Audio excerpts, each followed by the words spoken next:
반갑습니다. 219 부동산 TV의 작가 219입니다. 오늘 말씀드릴 내용은요, 용도 지역 내 행위 제한을 말씀드리도록 하겠습니다. 용도 지역은 어떤 것이었을까요? 주, 상, 공, 녹, 주거지역, 상업지역, 녹지지역, 공업지역 이런 거죠. 그리고 이제 나머지 계획관리지역, 그 다음에 농림지역, 그 다음에 자연환경 보전지역 이렇게 이제 구분되어 있습니다. 그래서 이 용도 지역은 개인이 바꿀 수 있는 게 아니고요, 지자체가 사실 바꿀 수 있는 게 아니고요, 국토의 계획 및 이용에 관한 법률, 즉 국토계획법에 의해서 만들어지는 거죠. 근데 이제 너무 국회의원이나 바쁘다 보니까 그때 상황에 따라서 처리를 하지 못함으로 인해 가지고 이런 거를 지자체 아니면 시행규칙이나 시행령으로 위임을 줘서 심사를 해가지고 바꿀 수도 있는 것입니다. 그래서 개인이 바꿀 수 없는 것이기 때문에 이런 용도 지역에서 뭔가 이제 부동산 토지 투자에 대해서 어떤 가치가 발생하게 되는 것이죠. 그래서 그런 것을 잘 이해하고 있으면 가치 있는 땅을 찾아내는데 어려움이 없을 것으로 보입니다. 그래서 오늘은 용도 지역 내, 근데 여러분이 건축물을 어디다가 토지가 하나 있는 딱 지으려고 봤을 때 어떤 건축물을 지을 수 있는 건지, 내가 지으려고 하는 목적의 건축물, 예를 들어 공장을 지을 수 있는 건지, 아니면 1종 근린생활시설이나 2종 근린생활시설을 지을 수 있는 건지, 아니면 아파트를 세울 수 있는 건지, 단독주택을 세울 수 있는 건지, 이런 것에 대해서 말씀드리도록 하겠습니다. 그래서 땅으로만 있을 때는 가치가 발생하지 않습니다. 그것은 미래 가치를 보는데, 그 미래 가치가 바로 어떤 건축물을 세울 수 있는 곳인가, 또는 건축물을 세울 수 있다고 해서 가격이 올라가는 게 아니고요, 건축물을 세웠을 때 충분한 임대 수익이라든지 어떤 차익이 실현될 수 있는 곳인가. 그래서 제일 중요한 요인은 당연히 인구가 유입되고 상행위가 충분히 활성화되는 곳이라야 되겠죠. 공장만 지어서 공장이 잘 운영되면 또 그 공장에 대한 가치가 발생하게 될 수도 있겠고요.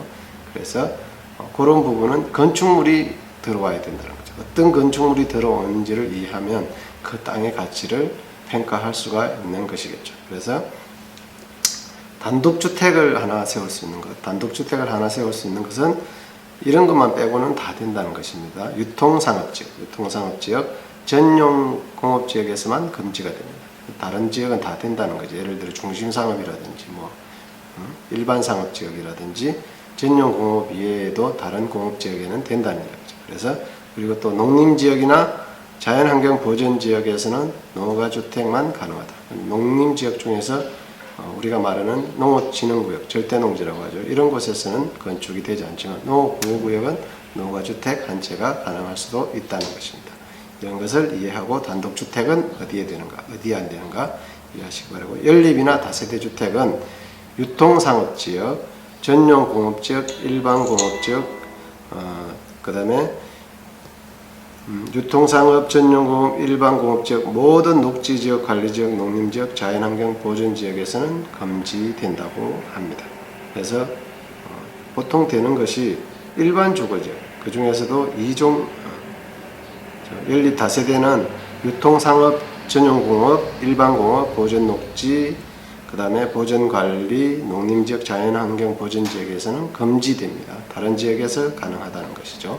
다시 정리하겠습니다. 연립 다세대는 유통, 전용, 일반공업지역, 그 다음에 보전녹지지역, 보전관리지역, 농림지역, 자연환경 보전지역에서는 금지된다. 나머지는 가능하다. 대표적인 것이 계획관리에서는 되냐 안 되냐 되겠죠. 그 다음에 생산관리 되겠죠. 단지 건폐율과 용적률이 문제가 되겠지만요.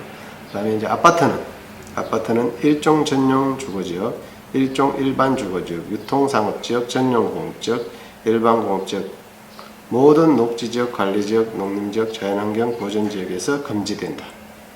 금지되는 것이 되게 많죠. 아파트는 굉장히 까다로운 곳에 된다는 이야기죠. 대표적으로 될 수 있는 곳이 어디죠? 1종 전용 주거지역이 아니라면 2종 전용 주거지역에서는 가능하다. 그 다음에 1종 일반 주거지역에서는 안 된다면 2종 일반이나 3종 일반 주거지역에서는 된다는 이야기죠. 그 다음에 유통상업지역에서는 안 된다면 중심상업구역이나 일반상업구역 지역에서는 된다는 이야기죠. 이렇게 되는 것과 안 되는 것을 구별할 수 있는 이런 것을 이해를 하시라는 거죠. 숙박시설, 모든 상업지역, 중공업지역, 계획관리지역, 조례가 정하는 경우는 3층 이하는 되고요. 바닥합계가 660제곱미터 이하에서만 허용이 되는데, 허용이 되고요.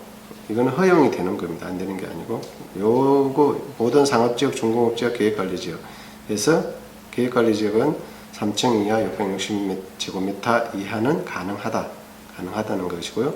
유통상업지역 내에서 허용되고요. 관광지나 관광단지가 지정된 자연녹지지역 내에 숙박시설이 허용되는 걸 이야기했습니다. 허용 안 되는 게 아니고요. 숙박시설도 다 되는 게 아니고 까다롭죠. 상당히. 계획관리지역도 3층 이하 660제곱미터 이하면 가능하고요. 모든 상업지역도 허용되는 거고요.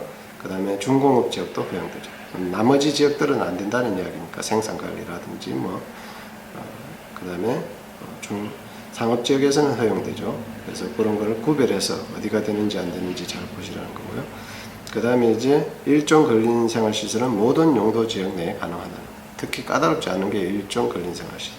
이종 근린생활시설 중에 원칙은 전용 주거지역, 보존녹지지역, 자연환경 보존지구 내에 금지되지만 안마시술소, 그 다음에 단란주점, 종교집회장은 좀 더 까다롭습니다. 그래서 안마시술소는 전용 주거지역이나 일반 주거지역, 보존녹지, 농림지역, 자연환경 보존지역에서는 금지된다.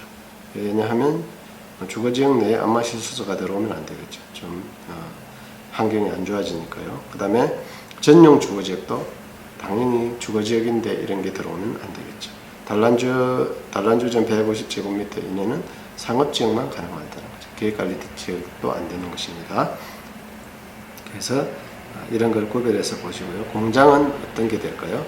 전용 주거지역, 유통상업지역, 보존녹지지역, 농림지역, 자연환경 보존지구 내에서는 금지가 된다. 자, 전용 주거지역, 유통상업, 보존녹지, 농림지역, 자연환경 보존지역. 공장은 약간 오염시설이나 환경을 좋지 못하게 만들기 때문에 또 규제가 조금 더 까다롭습니다. 그래서 될 수 있는 것을 잘 보시면 계획관리라든지 생산관리라든지 이런 데서는 될 수가 있죠. 그런데 안 되는 곳, 전용 주거지역인데 공장이 들어오면 환경이 안 좋아지니까 안 되겠죠. 유통상업지역, 상업지역인데 이런 게 들어오면 안 되겠죠. 그래서 당연히 공업지역 내에서는 공장이 들어오는 게 당연하고요. 그러나 나머지 지역, 계획관리라든지 생산관리 이런 데는 공장이 들어올 수 있다는 것도 이해를 하시면 되겠고요. 장례식장이나 묘지 관련 시설 이런 것도 좀 까다롭게 규정을 하고 있으니까 장례식장은 전용 주거지역, 일반 주거지역, 전용 공업지역, 자연환경 보존지역 내에서는 금지가 된다. 그러면 기타 다른 지역에서는 가능하다는 거죠. 그래서 용도 지역 내에 어떤 건축물이 되고 안 되고를 잘 따져보고요. 이런 건축 이해를 하고 있으면 기억을 못 하더라도 이해를 하고 있으면 어떤 책을 찾아보고 내 땅에 뭐가 되는지를 찾아보면서 여러분들이 건축을 할 수도 있고 건축 허가를 받을 수가 있겠죠. 그렇게 해서 내 땅의 가치를 개발 가치를 올린다면 당연히 나중에 미래 가치가 충분하기 때문에 다른 사람한테 필요해서 팔 수도 있고 가치를 높여서 또는 거기가 이제 개발지라면 나중에 수용이 되거나 한지가 되거나 아니면 보상을 받아서 또 다른 지역 내에 투자를 할 수 있는 환경을 갖출 수도 있는 거죠. 그러니까 당장 지금 내가 개인 개발이 가능한지를 따져보고 또는 미래 가치가 있는지를 따져보는 게 바로 부동산의 가치를 평가하고 여러분들이 투자하는데 수익을 올릴 수 있느냐 마느냐가 결정된다고 볼 수가 있습니다. 그래서 이런 점을 잘 이해하시고 여러분들이 투자를 하신다면 현장에서 훨씬 더 많은 도움을 받을 수 있을 것으로 보입니다. 이상은 부동산 공법 또 이런 용도지역 내에서 행위 제한에 대해서 이런 것이 있다는 것 정도는 이해를 하시고 넘어갔으면 좋겠습니다.